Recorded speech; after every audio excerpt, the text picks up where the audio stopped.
आपका स्वागत है। हम हाजिर एक नई वीडियो के साथ। आज हम बात करेंगे MPSE 002 लैटिन अमेरिका में राज्य और समाज। इग्नू यूनिवर्सिटी टॉपिक है लैटिन अमेरिकी समाज में चर्च की भूमिका बताइए। तो देखते हैं कि जो लैटिन अमेरिका है उसके समाज में चर्च की क्या भूमिका है। चलिए शुरू करते हैं। लैटिन अमेरिका समाज में चर्च ने विभिन्न भूमिका निभाई है। यानी लैटिन अमेरिका के अंदर चर्च का जो बहुत ही महत्वपूर्ण स्थान है।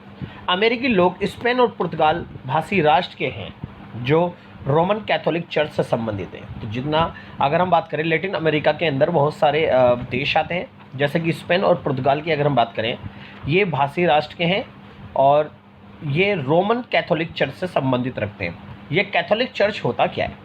कैथोलिक चर्च एक संस्था है। जितने भी चर्च होते हैं, चर्चों के ऊपर एक संस्था होती है और पूरे समाज में और चर्च यानी चर्चों में इस कैथोलिक चर्च के नियमों का पालन किया जाता है। तो कह सकते हैं कि कैथोलिक चर्च का एक अधिकार है। और यहाँ पर समाज में ईसाई धर्म को एक राज धर्म के रूप में घोषित किया गया है। और यहाँ पर सबसे महत्वपूर्ण जो स्थिति है वो केवल कैथोलिक चर्च के पादरियों की मानी जाती है। कैथोलिक चर्च की उपस्थिति का कारण स्पेन और पुर्तगाल का औपनिवेशिक क्षेत्र रहा है। औपनिवेशिक क्षेत्र काल 15वीं शताब्दी में आरंभ हुआ था एवं 18वीं शताब्दी के प्रारंभ होने तक समाप्त हो गया था। कैथोलिक चर्च लैटिन अमेरिका में राजनीतिक एवं सामाजिक नीतियों में व्यापक प्रभाव का प्रयोग कर रहा है।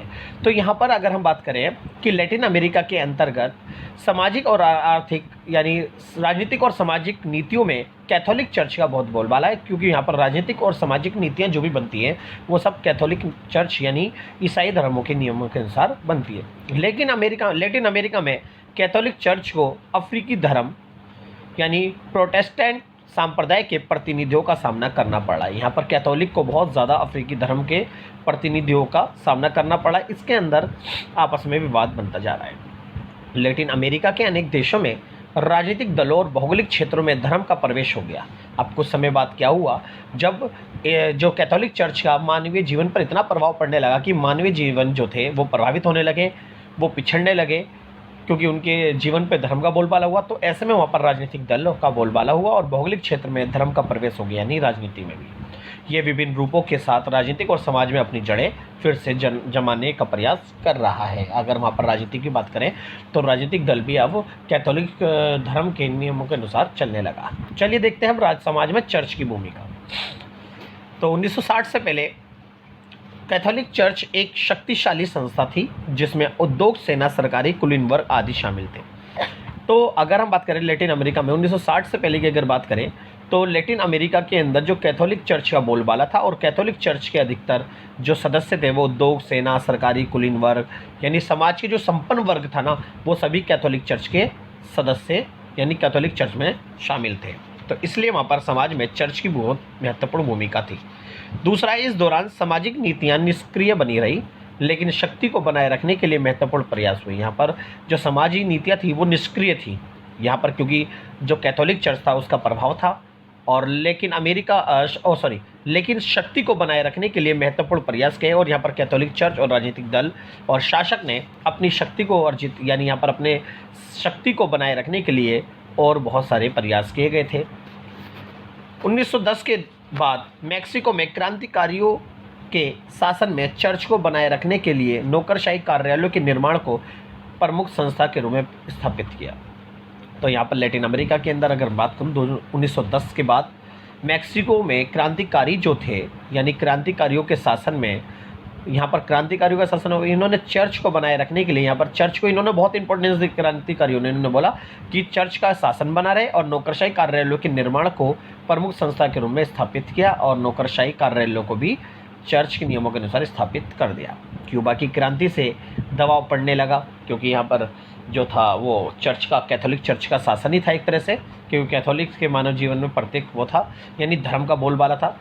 क्यूबा की क्रांति जब हुई उसके दबाव पड़ने लगा और शहरी और औद्योगिक समाज में वृद्धि होने लगी और यहाँ पर औद्योगिकरण और शहरीकरण को बढ़ावा मिलने लगा।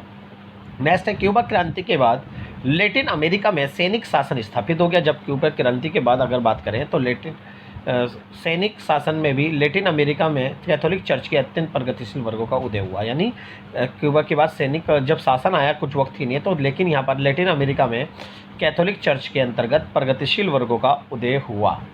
लेकिन ये जो सैनिक शासन था इसका भी बोलबाला नहीं रहा और यह सैनिक शासन भी एकदम समाप्त होने लगा था। लेकिन हम बात करें समाज की, तो यहाँ पर भी कैथोलिक चर्च बहुत ही शक्तिशाली था।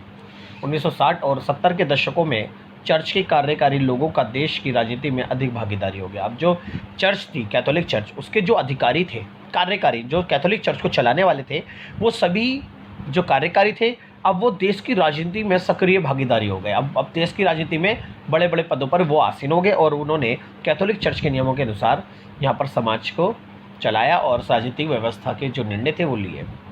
नेक्स्ट है 1960 के दशक में विमुक्त धर्म विज्ञान का आगमन हुआ। यहाँ पर बहुत ही ज़्यादा विमुक्त धर्म विज्ञान आ गया। छोटे छोटे समुदायों का निर्माण होने लगा, राजनीतिक संगठन बनने लगे जिन्हें चर्च का समर्थन और प्रोत्साहन मिल रहा था।